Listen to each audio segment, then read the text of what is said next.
দেখেন, ইউসুফ আলাইহিস সালাম তাকে কুয়ার মধ্যে ফেলে দিল। তারা ভাইরা কুয়ার মধ্যে ফেলে দিল। কুয়ার মধ্যে ফেলানো হয়েছে। ভাইরা মনে করলো এটা মরণ কুয়া, এটা মৃত্যুকূপ, এখানে ইউসুফ আলাইহিস সালাম শেষ হয়ে যাবে। কিন্তু ওই 11 ভাইরা জানতো না এটা মৃত্যু কুয়া নয়, এটা হচ্ছে একদিকে কুয়ার মুখ আর একদিকে মিশরের সিংহাসন। এটা কেনানের কুয়ার মধ্য থেকে ইউসুফ আলাইহিস সালাম ঢুকলেন। এটা একটা টানেল, সুড়ঙ্গ পথ। কুয়ার এক মাথা দিয়ে ঢুকলেন, আর এক মাথা দিয়ে মিশরের সিংহাসন দখল করলেন। সুবহানাল্লাহ। আল্লাহ কোথা থেকে কোথায় নিয়ে গেলেন। হযরতে ইয়াকুব আলাইহিস সালাম সন্তানের শোকে অস্থির হয়ে গেলেন, সন্তানের শোকে অস্থির হয়ে গেলেন। কিন্তু তিনি নিরাশ হন নাই, হতাশ হন নাই। তিনি বলেছেন, ফাসাবরুন জামিল আসাল্লাহু আইয়াতিয়ানি বিহিম জামিআন ইন্নাহু হুয়াল আলিমুল হাকীম। ফাসাবরুন জামিল, আমি উত্তম ধৈর্য ধারণ করব এবং আমি আশা করি অতি শীঘ্র আল্লাহ রাব্বুল আলামিন আমার যা আমি হারিয়েছি আমাকে আল্লাহ পাক মিলাই দিবেন। সুবহানাল্লাহি বিহামদি। আর আল্লাহ পাক হযরত ইয়াকুব আলাইহিস সালামের কাছে হযরত ইউসুফকে মিলাই দিলেন। সুবহানাল্লাহি বিহামদি। সুতরাং মুমিন ব্যক্তি কখনো নিরাশ হবে না, হতাশা নিরাশায় তার মন ভেঙে দেবে না। দেখা যাচ্ছে ইসলামী আন্দোলন আর বুঝি রইল না, বুঝি শেষ হয়ে গেল। চতুর্দিক থেকে বন্য হায়নারা অস্ত্র নিয়ে, বিদেশি টাকা নিয়ে, সম্পদ নিয়ে চতুর্দিক থেকে হামলা শুরু করেছে, আর বাঁচার পথ নাই। ইসলামী আন্দোলন বুঝি শেষ না। মুমিন যারা, তারা হতাশায় ভোগে না। কি বলেন, হতাশায় ভোগে? মোটেই হতাশায় ভোগে না। তারা মনে করে নিশ্চয়ই এর ভেতরে রয়েছে কল্যাণ। এর মধ্যে কি রয়েছে? আমার বন্ধুগণ, মানুষ হতাশায় যেন না ভাঙে। গুনাহ করেছে, গুনাহ করার কারণে কোন মুমিন যেন হতাশায় ভেঙে না পড়ে, সেই জন্য আল্লাহ তাকে বলেছেন, লা তাকনাতু মির রাহমাতিল্লাহ। বান্দারে, আমার রহমত থেকে মায়ুস হইস না, নিরাশ হইস না। আমি রহমান, আমি রহিম। জোরে কোন সুবহানাল্লাহ। আমার বন্ধু, আপনারা কোন পৃথিবীতে কে আছে এমন, কোন সত্তা আছে এমন যে অপরাধীকে দেখে বলে আয় তোরে মাফ করে দেব? আছে কেউ এমন? বাপও বলে, বাপও ছেলে যদি অপরাধ করে দেখে বলে না আয় মাফ করে দিই। অবশ্য মন চায় ছেলে মাফ চাক, তাহলে মাফ করে দিবে। মাফ না চাও পর্যন্ত বাপেও ডাকে না, মাও ডাকে না যে অপরাধ করেছিস আয় মাফ করে দিই। জোরে বলেন, কেউ বলে? আকাশ ও জমিনে একমাত্র মেহেরবান সত্তা আমার রব্বুল আলামিন। মানুষ যখন গুনাহ করে, রব্বুল আলামিন বলে, বান্দারে গুনাহ করেছিস, আমার সামনে আয়, গুনাহ মাফ চা, চোখের পানি ফেলা। যত বড় গুনাহ তোর হোক না কেন, আমি রব্বুল আলামিন তোর গুনাহ খাতাকে মাফ করে দেব। কিভাবে মাফ করব? মানুষ যদি কোনো অন্যায় করে, অপরাধ করে, চুরি করে, ডাকাতি করে, পুলিশ তাকে অ্যারেস্ট করে, থানায় তার নাম লেখা হয়ে যায়, কয়েক বছর জেল খাটার পরে মুক্ত হলো। কিন্তু থানার ব্ল্যাক লিস্টে, দাগি খাতায় যে নাম থাকলো, ওই নাম কাটা যায় না। আবার অপরাধ করলো, আবার জেল হলো, আবার মুক্ত হলো, থানায় আরেকবার নাম লেখা হলো। যতবার অপরাধ করবে ততবার থানায় নাম লেখা যাবে, জেল খাটবে, জরিমানা দেবে, কিন্তু কালো খাতা থেকে তার নাম মোছা হবে না। আল্লাহ রাব্বুল আলামিনের অফিসের কাণ্ড ভিন্ন। কোন মানুষ যদি অপরাধ করে, গুনাহ করে যদি রব্বুল আলামিনের দরবারে বিনীতভাবে মাপ চায়, আল্লাহ রাব্বুল আলামিন বলেন, শুধু গুনাহ মাফ করি না, গুনার খাতা থেকেও নামটা আমি আল্লাহ তোমার মুছে ফেলে দেই। গুনাহ আমার কাছে মাপ চাও, আমি আমাকে ডাকো, আমি তোমার কাছে আছি। وَإِذَا سَأَلَكَ عِبَادِي عَنِّي فَإِنِّي قَرِيبٌ। আল্লাহ পাক বলে, বান্দা যখন আমাকে ডাকে, আমি বান্দার একদম নিকটে, তার ঘাড়ের চাইতেও নিকটে। ওয়া নাহানু আকরাবু ইলাইহি মিন হাবলিল ওয়ারিদ। আমি আমার বান্দার সারা যে রগের উপরে তার মাথা, এর থেকেও আমি আমার বান্দার বেশি নিকটে। সুবহানাল্লাহ পড়ে। আমি তোমার কাছে, আমার কাছে মাপ চাও, যত বড় গুনাহ হোক। ওয়াকালা রাব্বুকুম উদউনি আস্তাজিব লাকুম, তোমার প্রভু তোমাকে ডেকে বলেছে আমাকে ডাকো, আমি মাফ করে দেব। সুবহানাল্লাহি ওয়া বিহামদিহি, কত বড় কথা, আমাকে ডাকো, নিরাশ হয়ো না, হতাশ হয়ো না। আল্লাহর গজব বেশি না রহমত বেশি? আল্লাহর রহমত বেশি। হাদিসে কুদসির ভিতরে এসেছে, আল্লাহ পাক বলেছেন, কোন বান্দা যদি আমার দিকে এক বিগত অগ্রসর হয়, আমার রহমত তার দিকে এক হাত এগিয়ে যায়। কোন বান্দা যদি আমার দিকে হেঁটে আসে, আমার রহমত তার দিকে দৌড়ে যায়।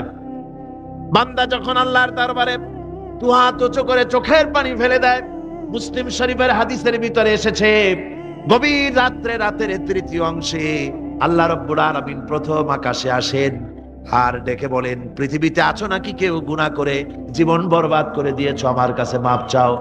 ঋণগ্রস্ত আছো, অসুস্থ আছো, অপমানিত আছো, কে আছো মাজলুম, আমাকে ডাকো, আমার কাছে বলো, আমি ডাকের সাড়া দেব, জীবনের আশা পূরণ করে দেব। ওই সময় যেই সমস্ত লোকেরা কাঁদে তাহাজ্জুদের নামাজ পড়ে, আল্লাহ জিজ্ঞেস করেন ফেরেশতারা, অমুক অমুক দেশে অমুক অমুক বান্দারা কাঁদে কেন? ফেরেশতারা বলে, রব্বুল আলামিন তুমি তো ভালো করে জানো। আল্লাহ বলেন, জানি, তবু তোমাদের মুখে শুনতে চাই।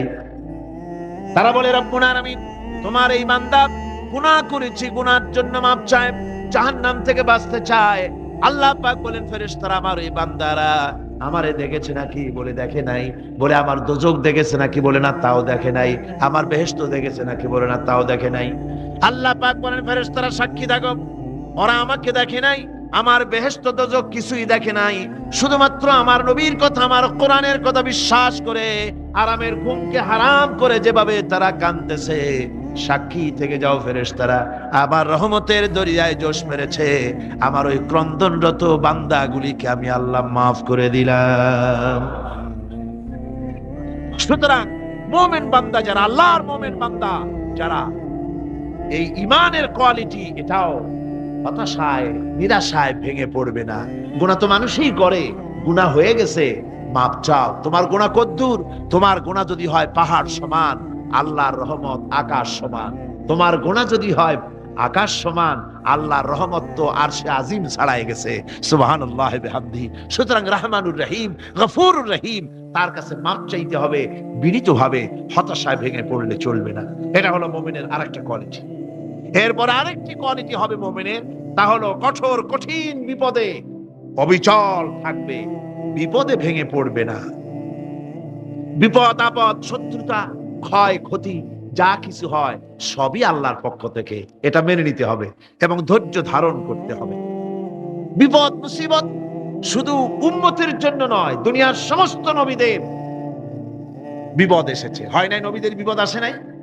কোরআনে কারীম থেকে শুনুন, আল্লাহ রাব্বুল আলামিন বলেন, وَكَذَلِكَ جَعَلْنَا لِكُلِّ نَبِيٍّ عَدُوًّا مِنَ الْمُجْرِمِينَ। আল্লাহ পাক বলেন, এমনি করে আমি সকল নবীদের শত্রু বানিয়ে দিয়েছি সব পাপিষ্ঠ আর অপরাধ প্রবণ লোকদেরকে। প্রত্যেক যুগে নবীদের শত্রু ছিল, প্রত্যেক যুগে নবীদের কি ছিল? শত্রু ছিল। সে শত্রু কারা ছিল? আল্লাহ পাক বলছেন, নবীদের শত্রু ছিল পাপিষ্ঠ আর অপরাধ প্রবণ লোক, এরাই ছিল নবীদের দুশমন। রাসূলগণের অবস্থা যদি এই হয়, তাহলে তার উম্মত, ওই দিনের ধারক বাহক যারা, তাদের বুঝি বিপদ আপদ হবে না নাকি? হবে কিনা? তো ইসলামের বিরোধিতা যারা করে, কোরআনের পরিভাষায় বলা হয়েছে ইসলামের দুশমন, নবীদের দুশমন। দুনিয়ার সব পাপিষ্ঠ আর অপরাধ প্রবণ লোকেরাই ইসলামের দুশমন হয়, নবীদের দুশমন হয়। আজও দেখেন, আজও তাকিয়ে দেখেন, ইসলামী আন্দোলনের বিরোধিতা যারা করে তারা পাপিষ্ঠ চরিত্রের কিনা, তাকায় দেখেন, খুঁজে দেখেন, সর্বত্র খুঁজে দেখুন, খুঁজে দেখুন। যারা ইসলামী আন্দোলনের বিরোধিতা করে, যারা ইসলামকে মিটিয়ে দেওয়ার চেষ্টা করতেছে, যারা ইসলামকে মৌলবাদ বলে, ইসলামকে সাম্প্রদায়িক বলে, কোরআনে কারীমের কথা কত স্পষ্ট যে নবীদের দুশমন হয়, ইসলামের দুশমন হয় মুজরিম লোকেরা, অপরাধ প্রবণ আর পাপিষ্ঠ লোকেরা। আজও আমরা দেখতে পাই এই শ্রেণীর লোকেরা পাপিষ্ঠ এবং সবচাইতে সমাজের নিকৃষ্ট ধরনের চরিত্রহীন লোক। নামাজ নাই, আপনি খুঁজে দেখেন ইসলামী আন্দোলনের বিরোধিতা যারা করছে, যারা নেতৃত্ব দিচ্ছে, নামাজ নাই, রোজা নাই, চরিত্র নাই, হজ নাই, যাকাত নাই, মদ, জুয়া, জেনা, ব্যভিচার ইত্যাদিতে লিপ্ত, চেহারা দেখলে ছেলেপেলেরা 2 গ্লাস পানি খায় ভরসটে। কথা ঠিক কিনা কর? এই হলো অবস্থা। মারে কেন? মুমিনদেরকে, পয়গম্বরদেরকে, সাহাবীদেরকে এবং ঈমানদারদেরকে মারে কেন? তার কারণ হচ্ছে আল্লাহ রাব্বুল আলামিন বলেছেন, ওয়া মা নাকামু মিনহুম ইল্লা আইয়ুমিনু বিল্লাহিল আজিজিল হামিদ। কাফিররা ঈমানদার লোকদেরকে অন্য কোন অপরাধী নির্যাতন চালায় না, নির্যাতন চালায় শুধু এই কারণে যেহেতু মুমিন লোকেরা পরাক্রমশালী, আল্লাহ রাব্বুল আলামিনের দ্বীনকে কায়েম করতে চায়, তার উপরে ঈমান এনেছে, এই কারণেই তারা মারে। ঠিক কিনা কর? যুগে যুগে নবীদের উপরে, সাহাবীদের উপরে যে অত্যাচার হয়েছে, সে অত্যাচার এই কারণেই হয়েছে, অন্য কোনো কারণে নয়। নিউটনের মতো মানুষ মৃত্যুর সময় বললেন, কেন সমুদ্রের বেলাভূমিতে দাঁড়িয়ে সামান্য বালু কণা নিয়ে নাড়াচাড়া করলাম, অথই সমুদ্রের কিছুই দেখতে পারলাম না। শেখ সাদী রহমতুল্লাহ আলাইহি ইন্তেকালের সময় বলেছেন, মালুম শোধ কি হিচ মালুম না শোধ, সারা জীবন সাধনা করে বুঝিলাম ইহা, যে কিছুই বুঝিলাম না। এগুলি হচ্ছে জ্ঞানীদের কথা। আর কোন রকম ইউনিভার্সিটির বারান্দা দিয়ে 3-4 দিন হাঁটছে, কয় যে সব বুঝি। কি বুঝছো? কয় দেয়ার ইজ নো গড। স্রষ্টা বলতে কেউ। পাগল কি আর কাছে ধরে মিয়া? সুতরাং বিদ্যার বড়াই চলবে না, স্বাস্থ্যের বড়াই চলবে না, অর্থের বড়াই চলবে না। অর্থের বড়াই করবে, কত অর্থ তোমার হয়েছে, আল্লাহ যদি ইচ্ছে করেন ব্রেনের মধ্যে, মগজের মধ্যে এমন টিউমার করে দিবেন, মগজের মধ্যে এমন ক্যান্সার করে দেবেন, হার্টের ভিতরে এমন ক্যান্সার লাগাই দিবেন, 14 গোষ্ঠী বিক্রি করলে ঔষধের পয়সা হবে না। পারবে কিনা আল্লাহ কর? জোরে বলবেন পারবেন কিনা? এমন বহুত অসুখ আছে, ডাক্তাররা বোঝেই না ঔষধ দেবে কি, কি রোগ ডাক্তাররাই বোঝে না। এগুলি ইংল্যান্ড এবং আমেরিকায় যখন যাই, সেখানে বহুত লোক দোয়া নিতে আসে, কয় যে হুজুর দোয়া করেন, দীর্ঘদিন পর্যন্ত রোগে ভুগতেছি। কি রোগ? অমুক রোগ। তাই এখানে এত মডার্ন মেডিকেল সায়েন্স এত উন্নত হয়েছে, ডাক্তাররা কি কয়? কয় ডাক্তাররা ব্লাড, স্টুল, ইউরিন, পুষ্টিশুদ্ধার টেস্ট করিয়া কয় যে বুঝি না কি হয়েছে। এগুলো আল্লাহ পারেন কিনা কর? সুতরাং পয়সার বড়াই করো না, পয়সার বড়াই করো না। কারণ পয়সার বড়াই করেছিল, আল্লাহ পাক দুনিয়া থেকে ধ্বংস করে দিয়েছেন। ইলমের বড়াই শয়তান করেছিল, আল্লাহ তার উপরে লানত দিয়ে দিয়েছেন। সুতরাং মুমিন বান্দা যারা আল্লাহর দ্বীনকে কবুল করবে, কালেমা পড়বে, তার অন্যতম একটি কোয়ালিটি হচ্ছে সে বিনয়ী, বিনম্র হবে। সুবহানাল্লাহ পড়ে। অহংকার তার মধ্যে জায়গা পাবে না। হাদিসে কুদসির ভিতরে এসেছে, আল্লাহ পাক বলেন, অহংকার হচ্ছে আমার ইজার, আমার চাদর স্বরূপ।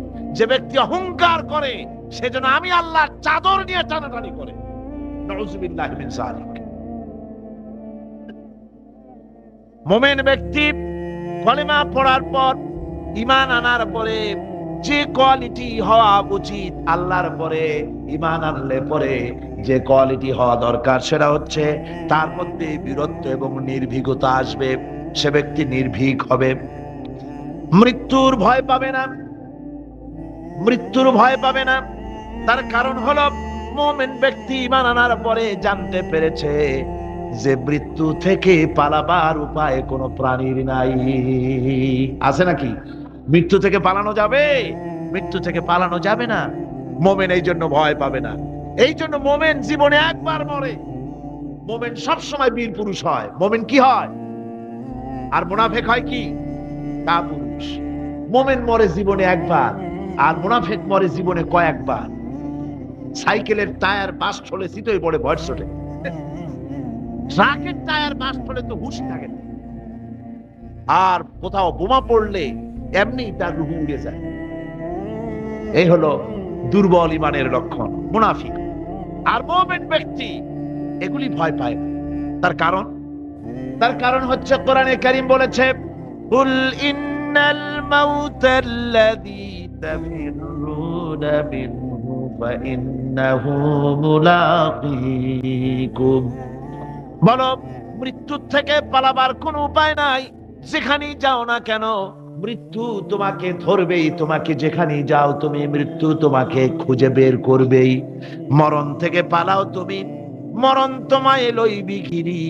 যদিও সুদূর আকাশ পানে, লুকাও সেথায় লাগিয়ে সিঁড়ি। এ মহারোগের চিকিৎসক নাই, নাই সে ঔষধ জগতে। খুঁজিয়া কাতর হইলে কি হবে, পারিবে না তারে ফিরাতে। যেখানেই যাও পালাবার উপায় নাই, মৃত্যু তোমাকে ধরবেই। এই মৃত্যুর কাছ থেকে পালাবার পথ যখন নাই, তখন ক্ষণস্থায়ী জীবনের মায়া করে হকের রাস্তা থেকে বিরত থাকার কোনো অর্থ হয় না। বরং এই রাস্তায় যদি জীবন দেওয়া যায়, সে জীবন, সে মৃত্যু নয়, সেটার নাম জীবন। সেটার নাম কি? জীবন। আরে জীবন তো আল্লাহ কিনে নিয়েছেন। আমাদের জীবন কে কিনে নিয়েছেন? আল্লাহ রাব্বুল আলামিন বলেছেন, ইন্নাল্লাহা আশতারা মিনাল মুমিনিনা আনফুসাহুম ওয়া আমওয়ালাহুম বিআন্না লাহুমুল জান্নাহ। আল্লাহ পাক বলেন, আমি আমার মুমিনের জান এবং মালকে খরিদ করে নিয়েছি, বিনিময় আমার মুমিনকে আমার জান্নাত দান করে দিয়েছি। মুমিনের মালটাও আমার, জানটাও আমার। তো আসলে জান আর মাল কার? আল্লাহ পাকের। তো আল্লাহ কিনলেনটা কি? আল্লাহর জিনিস আল্লাহ কিনলেন কেমন? তার মানে হচ্ছে ইচ্ছেটা কিনেছেন, আমাদের ইচ্ছেটা। আমরা আমাদের ইচ্ছে মতো আমাদের মাল খরচ করতে পারবো না, আমাদের ইচ্ছে মতো জান খরচ করতে পারবো না। মাল আর জান সবটাই খরচ হবে আল্লাহর জন্য। কার জন্য? আল্লাহর জন্য করতে হবে। আপনাকে আল্লাহ টাকা দিয়েছেন, কড়ি দিয়েছেন, এই ধন সম্পদ যে কোনো দলের লোক এসে চান্দা চাইলে আপনি দিতে পারবেন না, যেহেতু কিয়ামতের দিন আল্লাহর দরবারে জবাবদিহি করতে হবে। পয়সা আল্লাহ দিয়েছিলেন, ওই পয়সা দিয়া ধর্মনিরপেক্ষবাদীদেরকে টাকা দিয়া সহযোগিতা করেছেন, সমাজতন্ত্রীদেরকে টাকা দিয়ে সহযোগিতা করেছেন, পুঁজিবাদীদেরকে টাকা দিয়ে সহযোগিতা করেছেন, আল্লাহর দ্বীনের সঙ্গে নাফরমানি যারা করে পয়সা দিয়ে সহযোগিতা করেছেন। কিয়ামতের দিন আল্লাহর দরবারে আসামির কাতারে দাঁড়াতে হবে। পরিষ্কার আল্লাহর কথা, আমি তোমার মাল কিনে নিয়েছি, তোমার মাল আমার রাস্তায় খরচ করতে হবে। খরচ করলে কোথায় করতে হবে? আল্লাহর রাস্তায়। আপনার নিজের ইচ্ছে মতো আপনি করতে পারবেন না। দেখুন, হিন্দুদেরকে, অমুসলিমদেরকে আপনি সাহায্য করবেন। যদি কোনো অমুসলিম তার মেয়েকে বিবাহ দিতে পারে না টাকার অভাবে, আপনি সাহায্য করবেন, জায়েজ আছে, সওয়াব হবে। একটা অমুসলিম তার সন্তানকে পড়াশোনার খরচ চালাতে পারছে না, আপনি সাহায্য করুন, জায়েজ আছে। অসুখ হয়েছে, রোগের চিকিৎসা করাতে পারে না অমুসলিম, সাহায্য করুন, জায়েজ আছে। কিন্তু অমুসলিম পূজা করবে, পয়সা দিয়া মণ্ডপ বানাতে পারে না, বলির পাঠা কিনতে পারছে না পয়সার অভাবে, সেখানে মুসলমানের সাহায্য করা জায়েজ আছে? একটা ফুটা পয়সাও সেখানে সাহায্য করা মুসলমানদের জন্য হারাম। এরকম সাহায্য করা কি জোরে কর? হারাম। তার কারণ আপনি পয়সা দিয়ে আল্লাহর সাথে শিরক করার সুযোগ করে দিচ্ছেন। এই কথাটা যেমন ভাবে বুঝলেন, অনুরূপ ভাবে যারা আল্লাহর দ্বীন কায়েম করতে চায় না, আল্লাহর দ্বীনের বিরোধিতা করে, মানুষের তৈরি করা মতবাদ প্রতিষ্ঠার সংগ্রাম করে, তাদেরকে আপনি আপনার টাকা পয়সা দিয়ে সাহায্য করলে আল্লাহর কাছে অবশ্যই আপনাকে জবাবদিহি করতে হবে, যেহেতু আপনার জান, আপনার মাল সবটাই কার। আল্লাহ রাব্বুল আলামিনের জন্য শিখিয়ে দিয়েছেন, বলো, কুল ইন্না সালাতি ওয়া নুসুকি ওয়া মাহইয়ায়া ওয়া মামাতি লিল্লাহি রাব্বিল আলামিন। পড়েন সবাই আমার সাথে, ইন্না সালাতি ওয়া নুসুকি ওয়া মাহইয়ায়া ওয়া মামাতি লিল্লাহি রাব্বিল আলামিন। নিশ্চয়ই আমার নামাজ, আল্লাহ বলেন, শিখাই দিচ্ছেন, বলো, আমার নামাজ, আমার কোরবানি, আমার হায়াত, আমার মত সবকিছু ওই আল্লাহ রাব্বুল আলামিনের জন্য, যিনি তামাম জাহানের সৃষ্টি জগতের লালন কর্তা পালন কর্তা, তার জন্যই নিবেদিত। সুতরাং আপনার ইচ্ছে মতো জানমাল খরচ করতে পারবেন না, খরচ করতে হবে আল্লাহর পথে। মুখের মধ্যে যে জানটা আছে জান আপনার, কিন্তু আপনি কি আত্মহত্যা করতে পারবেন? আত্মহত্যা করলে কি হয়? কবিরা গুনাহ। কি হবে? কবিরা গুনাহ। কিয়ামতের শাস্তি কি? জাহান্নাম। কোথায় যেতে হবে? জাহান্নাম। যদিও জানটা আপনার মধ্যে আপনার, কিন্তু এটা আল্লাহ আপনার কাছে আমানত রেখেছেন। এই জান আপনি যেখানে সেখানে খরচ করতে পারবেন না। আপনার এই জানটা নিয়ে মানুষের তৈরি করা মতবাদের আন্দোলনে সংগ্রাম করে জানকে ক্ষতিগ্রস্ত করতে পারবেন না। ওই রাস্তায় মরবেন তো জাহান্নামে যেতে হবে। এই রাস্তায় আপনার জীবন দিতে বলা হয়নি। আপনার জান আর মাল সবটা খরচ করতে হবে আল্লাহ রাব্বুল আলামিনের জন্য, যেহেতু আমাদের জান মালের বিনিময়ে আল্লাহ রাব্বুল আলামিন আমাদেরকে জান্নাতের ওয়াদা করেছেন। মুমিন ব্যক্তির এই কোয়ালিটি হবে। মুমিন ব্যক্তি, সে ব্যক্তি, তার মনের মধ্যে এই চিন্তা হবে, কেউ আমাকে ক্ষতি করতে পারবে না, আমাকে কেউ মারতে পারবে না। ওয়ামা হুম বিদাল্লিনা বিহি মিন আহাদিন ইল্লা বিইذনিল্লাহ। আল্লাহর বিনা হুকুমে আমার একটা সা পশম কেউ বাঁকা করতে পারবে না। এটাই মুমিনের ঈমান হওয়া উচিত। শুধু তাই নয়, মুমিনের কলিজার ভিতরে এ ধরনের সাহস থাকবে, বিশ্বাস থাকবে। ওয়ামা কানা লিনাফসিন আন তামুতা ইল্লা বিইذনিল্লাহি কিতাবাম মুআজ্জালা। কোন প্রাণী তার নির্ধারিত সময়ের আগে কেউ তাকে মারতে পারবে না। আল্লাহ পাক যে সময় নির্ধারণ করেছেন, ওই নির্ধারিত সময়ের আগে কারো মৌত হবে না। নির্ধারিত সময়ের আগে কারো মৌত হবে না। কোরআনে কারীমে ভিন্ন জায়গায় আল্লাহ বলেন, কুল লাউ কুনতুম ফি বুয়ুতিকুম লাবারাসাল্লাযীনা কুতিবা আলাইহিমুল কাতলু ইলা মাদাজিহিম। আল্লাহ পাক বলেন, নবী বলুন, ভাগ্যে যদি নিহত হওয়া থাকে, ভাগ্যে যদি নিহত হওয়া থাকে, সে যদি তার নিজের বিছানায়ও থাকে, ওই বিছানা থেকে তাকে বেরিয়ে যেতে হবে, মৃত্যুর জায়গায় তাকে পৌঁছে যেতে হবে। কেউ রক্ষা করতে পারবে না। মৌত যখন আসবে অবশ্যই মৃত্যুর কাছে তাকে যেতেই হবে। মুমিন কখনো হতাশ হবে না, নিরাশায় তার মন ভেঙে যাবে না। হতাশা মুমিনের কলিজাকে কখনো ছোট করে দিবে না, আন্দোলন থেকে তাকে বিরত রাখবে না। অন্ধকার দেখবে, চতুর্দিকে অন্ধকার মেঘাচ্ছন্ন, চতুর্দিক থেকে মেঘ জমে আসতেছে, মনে হবে যেন আর ফজর হবে না। কিন্তু একটু পরে দেখা যাবে এই মেঘের ঘনঘটা দূর হয়ে গিয়ে সকালবেলায় আকাশে আবারও সূর্য উদিত হয়েছে। ঠিক না? সুতরাং মুমিনের হতাশ হওয়ার কোনো কারণ নাই। হতাশ হয় কারা? কোরআনে কারীমের মধ্যে বলা হয়েছে, ওয়ামান ইয়াকনাতু মির রাহমাতি রাব্বিহি ইল্লা দাল্লুন। কেবলমাত্র পথভ্রষ্ট লোকেরাই, কেবলমাত্র গোমরাহ লোকেরাই তারাই নিরাশ হয়, হতাশ হয়। ঈমানদার লোক কখনো হতাশ হয় না। তার ঈমানে, তার আশায় বুক বেঁধে সাহসের সঞ্চার করে দেয়। কারণ সে তো জানে, আল্লাযী খালাকানি ফাহুয়া ইয়াহদিন। আল্লাহ আমাকে সৃষ্টি করেছেন, আমার হেদায়েত তিনি দিয়েছেন, পথ তিনি দেখিয়েছেন। ওয়াল্লাযী হুয়া ইউতঈমুনি ওয়া ইয়াসকিন। আমি যখন ক্ষুধার্ত হই, ওই আল্লাহই আমাকে খাওয়ান। আমি যখন তৃষ্ণার্ত হই, তখন আল্লাহই আমাকে পান করান। ওয়া ইযা মারিদতু ফাহুয়া ইয়াশফিন। আর যখন আমি অসুস্থ হই, ওই আল্লাহই আমাকে রোগ মুক্ত করেন। সুবহানাল্লাহ। দেখেন, হযরত আইয়ুব আলাইহিস সালাম সব কোরআনের মধ্যে আছে, আল্লাহ পাক সব বলে দিয়েছেন। আমাদের মধ্যে অনেকের রোগ হলে কয় যে এত নামাজ রোজা করি আর রোগে আমারই পাইলো। বলে না এরকম? নামাজ রোজা করি, দান সদকা করি, হজ করি, আর আমারই রোগটাই পাইলো, এই রোগ সারেই না। আশ্চর্য কথা, রোগ দিয়ে আল্লাহ মানুষের ঈমান পরীক্ষা করে। ধৈর্য ধরতে হবে। হযরত আইয়ুব আলাইহিস সালামের রোগ হলো, 18টি বছর পর্যন্ত রোগে ভুগলেন। 18 বছর শরীর পচে যেতে লাগলো, বিবি বাল বাচ্চা সব তার কাছ থেকে ছড়ে গেল। গ্রামের লোকেরা তাকে তাড়ায় দিল, জঙ্গলের ভিতরে তিনি কাটাতে লাগলেন। এরপরে তিনি কষ্টে অস্থির হয়ে গেলেন, কোন শেকায়েত আল্লাহর দরবারে তোলেন নাই।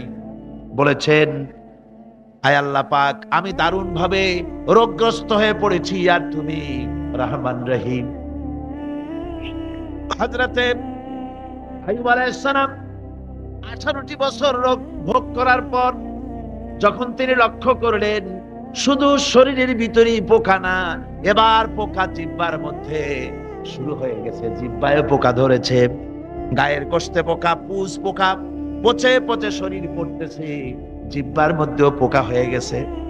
হযরত আইয়ুব আলাইহিস সালাম এবার আল্লাহর দরবারে হাত তুলে বলেন, রব্বুল আলামিন, এতদিন কোনো কথা বলি নাই, 18টি বছর পর্যন্ত হাসি মুখে আমি সহ্য করে চলছি, তুমি রোগ দিয়েছো বলার আমার কিছুই নাই, কিন্তু এবার অবশ্যই শিকায়েত করব, যেহেতু আমার জিহ্বায় পোকা ধরেছে, মাবুদ আমার জিহ্বায় পোকা দিও না, আমার জিহ্বায় যদি পোকা হয়ে যায় তাহলে তোমার মতো আল্লাহর জিকির আমি কি দিয়া করব? আয় আল্লাহ, জিহ্বাটা সুস্থ রাখো যাতে করে তোমার জিকির করতে পারি। সুবহানাল্লাহ। আমার আল্লাহ রাব্বুল আলামিন পরিষ্কার করে কোরআনে কারীমের মধ্যে বলে দিলেন, আমি আইয়ুব আলাইহিস সালামের আইয়ুবের রোগ মুক্ত করে দিলাম এবং তার হারানো সব সম্পদ আমি তাকে দান করে দিলাম। মুমিন বান্দা যারা, তারা রোগে শোকে এভাবে কাতর হবে না, নিরাশ হবে না। আল্লাহ রাব্বুল আলামিন আমাকে পরীক্ষা করছেন, এরপরে নিয়ামত আসবে, হতাশা তাকে পেয়ে বসবে না। আল্লাহ পাক আরেকটি কথা, এই যে নবীদেরকে তারা যে বলতো যে ফেরেশতারা নবী হলো না কেন, সে কথার জবাবটা আল্লাহ একটা আয়াতে দিয়েছেন, সে আয়াতটা আমি আপনাদের শোনাচ্ছি। আল্লাহ পাক বলছেন ফেরেশতাদেরকে কেন নবী বানালাম না। قُلْ لَوْ كَانَ فِي الْأَرْضِ مَلَائِكَةٌ يَمْشُونَ مطمئنين لنزلنا عليهم من السماء ملكا رسولا। হে নবী, তাদেরকে বলে দেন, এই পৃথিবীতে যদি ফেরেশতারা চলাফেরা করত, মানুষ যদি না থাকতো, তাহলে সমস্ত ফেরেশতাদের জন্যই আমি ফেরেশতা নবী করে পাঠাতাম। যেহেতু পৃথিবীতে আমি সৃষ্টি করেছি মানুষ, সেজন্য পৃথিবীতে মানুষের জন্য আমি মানুষই বানালাম, মানুষকেই নবী করে পাঠিয়েছি। وقالت انظر كيف ضربوا لك الأمثال فضلوا فلا يستطيعون سبيلا। কাফেরেরা বলে, وقال الظالمون إن تتبعون إلا رجلا مسحورا। এই জালিমেরা বলে যে তোমরা তো একজন জাদুগ্রস্ত লোকের পেছনে তোমরা পড়েছো। ওরা রাসূলকে পাগল বলতো। কি বলতো? ওরা আল্লাহর নবীকে পাগল বলতো। পাগল বলার ওরা কয়েকটা কারণে পাগল বলতো। ওরা মনে করতো যে মুহাম্মদ সাল্লাল্লাহু আলাইহি ওয়াসাল্লাম দেব দেবীদের বিরুদ্ধে কথা বলেন, সেই জন্য দেব দেবীরা বদদোয়া করেছে বলে এই লোকটার এই দশা হয়েছে। নাউযুবিল্লাহি মিন যালিক। আমার বন্ধুগণ, ওরা যখন রাসূলকে পাগল বলল, আল্লাহ রাব্বুল আলামিন ওদের কথার জবাব দিয়ে দিলেন, ওয়া মা সাহিবুকুম বিমাজনুন, তোমাদের সাথী মুহাম্মদ সাল্লাল্লাহু আলাইহি ওয়াসাল্লাম পাগল নন। আবার আল্লাহ অন্য আয়াতে বলেন, মা দাল্লা সাহিবুকুম ওয়া মা গাওয়া, তোমাদের সাথী না পথভ্রষ্ট না তিনি পাগল। পাগল কেডা তা তাড়াতাড়ি প্রমাণ হবে, টের পাবা তোমরা পাগল কে। ওরা বলতো, নবীকে বলতো নবী কবি।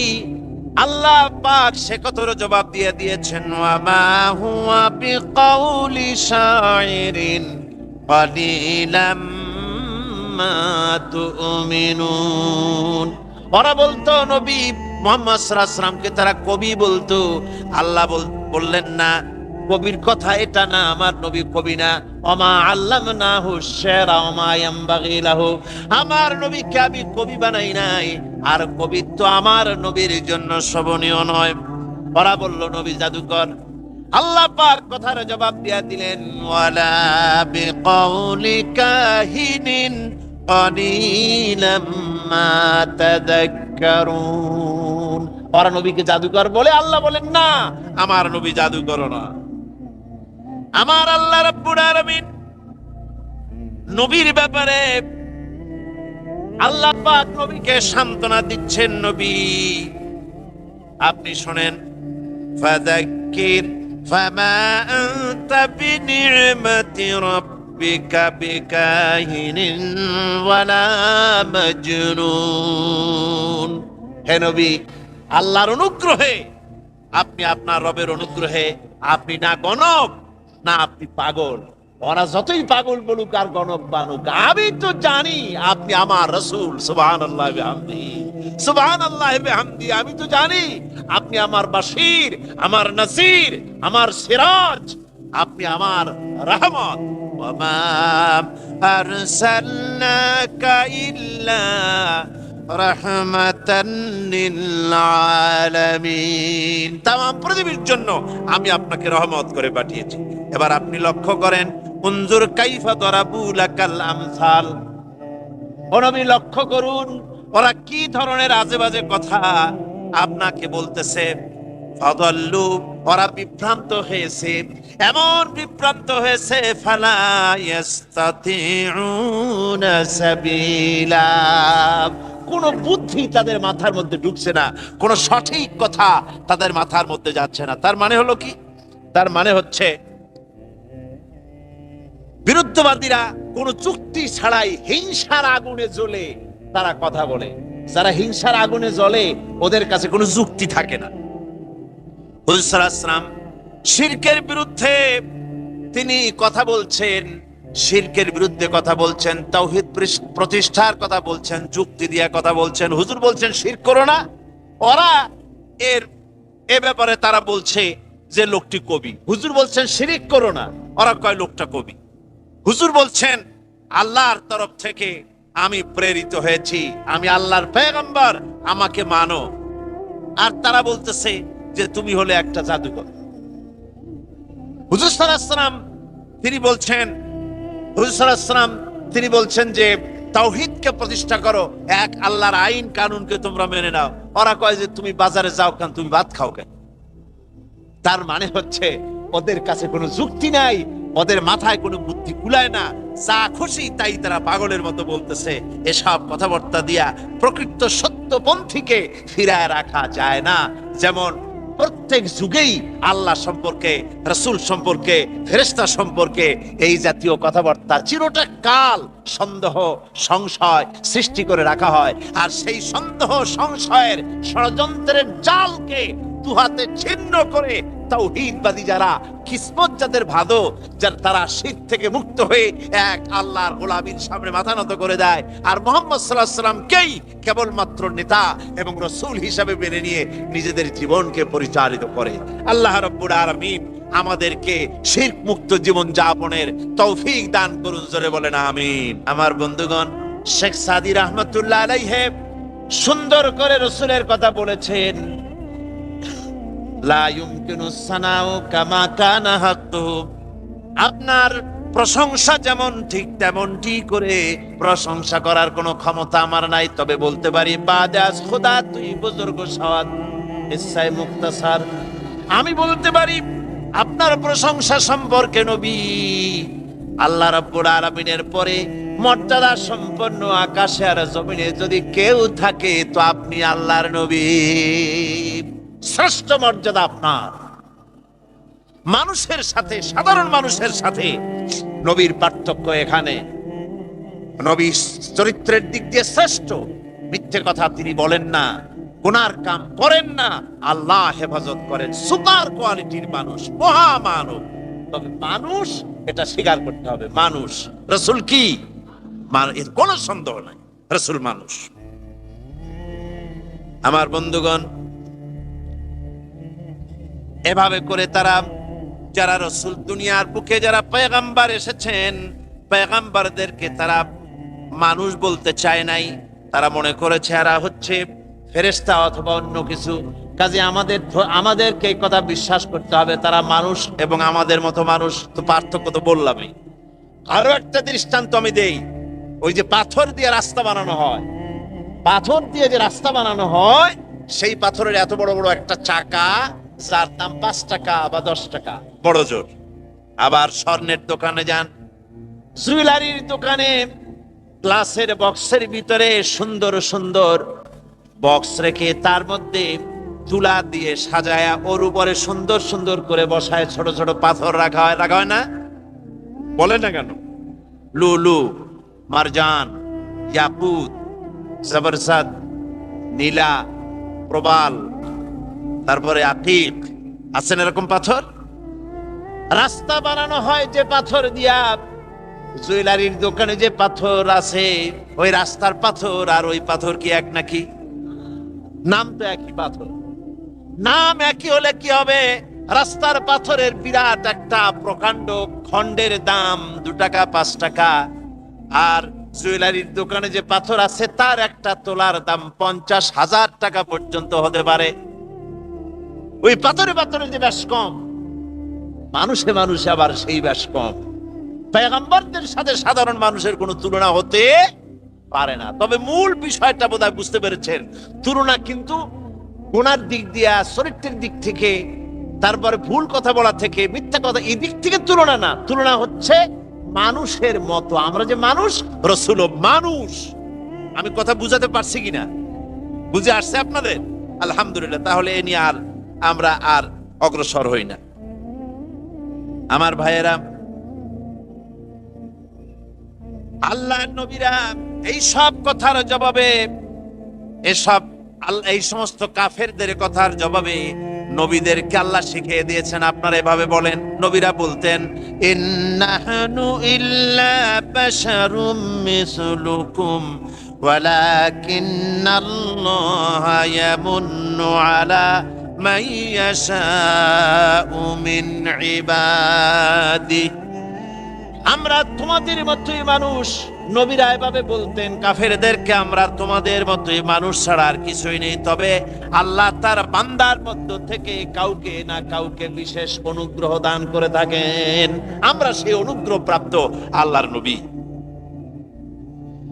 সুতরাং আল্লাহ পাকের এই নবীদেরকে, আমাদেরকে আল্লাহ পাক বলছেন যে এই কাফেরদের কথার জবাব দিচ্ছেন যে ওরা নবীদেরকে ভাবে মানুষ মনে করত না।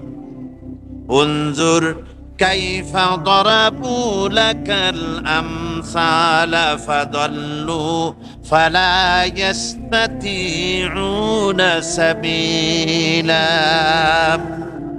আজ আমাদের অবস্থাই হয়েছে, সন্তান না হলে চলে যায় সিলেটে শাহজালাল রহমাতুল্লাহ আলাইহির মাজারে, সেখানে গিয়ে গজাল মাছের কাছে গিয়ে সন্তান চায়। চট্টগ্রামে বাজেবস্তান, যেখানে কচ্ছপ আছে, এই কচ্ছপের কাছে গিয়ে এখানে সন্তান কামনা করে। কি আজীব তামাশা! এর নাম মুসলমান, এর নাম মুসলমান। কয়েক বছর আগে আমার নিজের চোখে দেখেছি, অনেক বছর আগে একবার দেখতে গিয়েছিলাম, অবস্থাটা কি। সেখানে দেখলাম গাছের সাথে দড়ি দিয়া, সুতা দিয়া পাথর ইট বাঁধে রাখছে। এগুলো কি শুনলাম, এগুলি যাদের বাচ্চা হয় না তারা এগুলি গাছের সাথে বেঁধে রেখে আসছে। ওই ইটে যেরকম ভার, ওই রকম সন্তানের ভার পেটের মধ্যে হইয়া আস্তে আস্তে সন্তান হবে। কি ফিলসফি! আজীব তামাশা। এরপর আমার নিজের চোখে দেখেছি বিরাট বিরাট কচ্ছপ। এই কচ্ছপ গুলির পায়ে হাত দিয়ে চুমা খাইতেছে মুসলমান। নাউযু বিল্লাহি মিন যালিক। মাজারে, মাজার গুলিতে গিয়ে লোকেরা নিজেদের আশা আকাঙ্ক্ষা পুরা হওয়ার জন্য দোয়া চাইতেছে কবরওয়ালার কাছে। আবার এক শ্রেণীর নামধারী আলেম, তারা বলেন ওনারা জীবিত থাকাকালীন যত শক্তি ছিল, মরিয়া শক্তি আরো বেড়ে গেছে। সুতরাং এখানে চাদর দাও, আগরবাতি দাও, মোমবাতি দাও, ওখানে গিয়ে কান্দো। এদের আকীদা, নিজেদের নাম রাখে আহলে সুন্নাতুল জামাত। এই যদি হয় আহলে সুন্নাত, তাহলে বিদআত হবে কারা?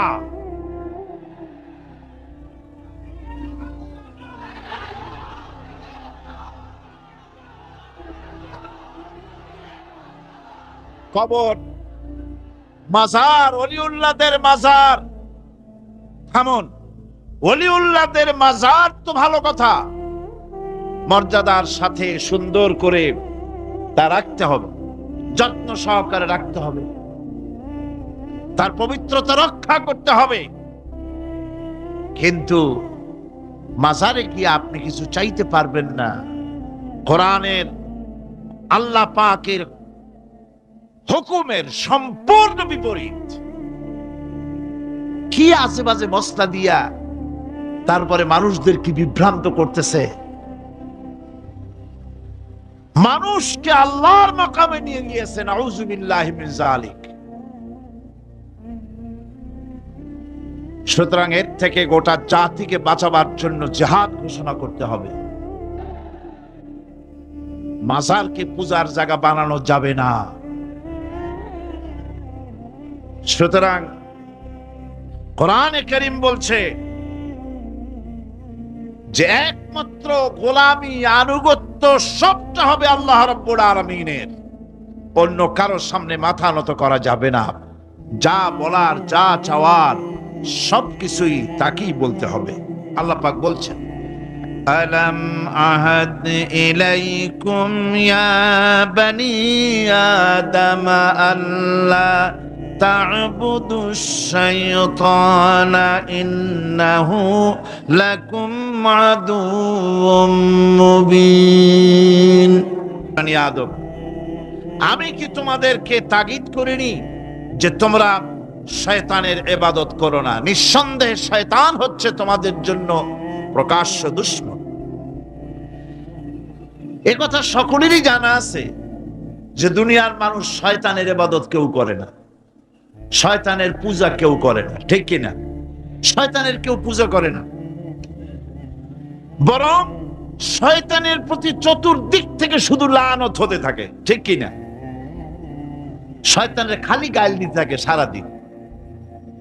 এমনকি পাপ করে নিজে দোষ দেয় শয়তানের, ঠিক কিনা?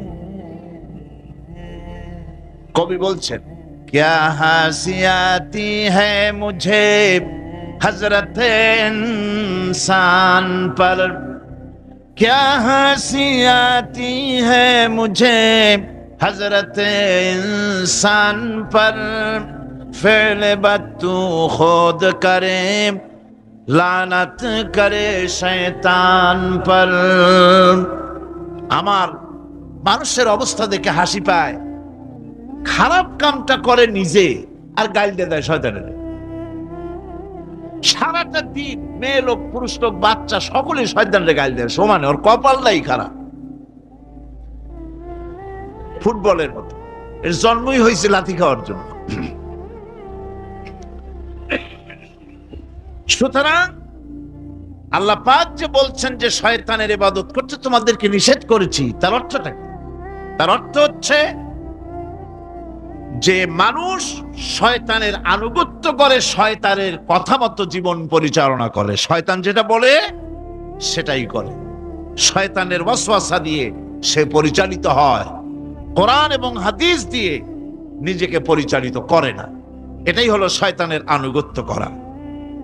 কিয়ামতের দিন আল্লাহ রাব্বুল আলামিন বলবেন, উহশুরুল্লাযীনা যালামু ওয়া আযওয়াজাহুম ওয়া মা কানু ইয়াবুদুনা মিন দুনিল্লাহি ফাহদুহুম ইলা সিরাতিল জাহিম। আল্লাহ রাব্বুল আলামিন কিয়ামতের দিন তিনি বলবেন, যারা নাকি সেই সমস্ত শয়তান এবং তার অনুসারী, যারা নাকি আমাকে বাদ দিয়ে যারা অন্যদের ইবাদত করত, সেই ইবাদত যাদের করত, আনুগত্য গোলামি যাদের করত, তারা এবং তাদের সাথী সঙ্গে সবগুলিকে একত্রিত করো আর জাহান্নামের রাস্তা দেখিয়ে দাও, সকলকে জাহান্নামের পথ দেখিয়ে দাও।